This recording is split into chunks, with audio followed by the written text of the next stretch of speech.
with her varied forms and colours, has always delighted and inspired artists. And throughout the ages, artists have tried to capture the beauty of nature in their paintings.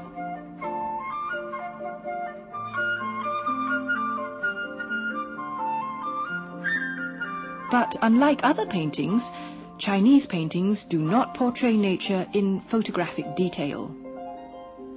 Normally, bright colours are used with restraint. More subdued tones are used. Forms are simplified. And tones and textures are created with nothing more than brush and ink.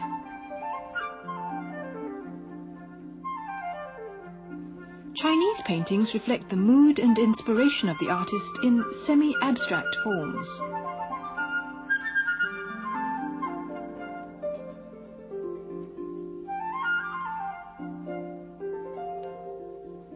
In this painting, the animals do not look like real buffaloes. A few strokes and lines suggest to our imagination the form of buffaloes. They are impressions of the artist's thinking. It is this semi-abstract quality of Chinese paintings that teases the mind and brings out the imaginative spirit. This painting by Xu Wei is called Flowers in Four Seasons. With bold and masterful brush strokes, he has created impressions of grass, rocks, and flowers. With apparent carelessness, the artist has created a sense of freedom. Yet, if we look carefully, we discover tremendous discipline. When we talk about discipline in art, what do we mean? Besides mastering the techniques of using brush and ink, other factors have to be considered.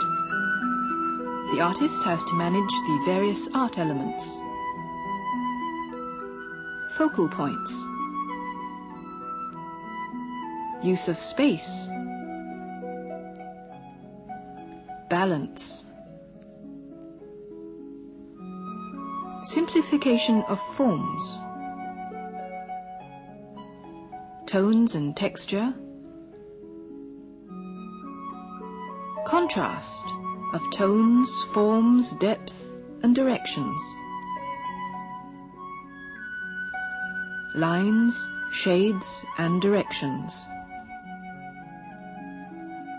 All good paintings will have the first three elements mentioned: focal point or points, use of space to create direction, and balance. In this painting, what is the focal point? It is the delicate red flower that stands out against the leaves and rock. Space is effectively used. Notice that the composition is to the left of the picture. By adding the bee and the calligraphic line on the right-hand side, balance is created. Notice the different tones and textures of the flower. The leaves, the rock, moss, and the bee. Are lines used? Bold and regular lines are used for the leaves to indicate direction. The lines of the rock are irregular and suggest freedom of movement. The different shades and sizes of the patches of moss at the bottom left corner suggest depth. What contrasts can you see? Delicate flower and stiff, hard leaves. Tones and textures of rock, moss, leaves, flower and bee. Regular and irregular lines.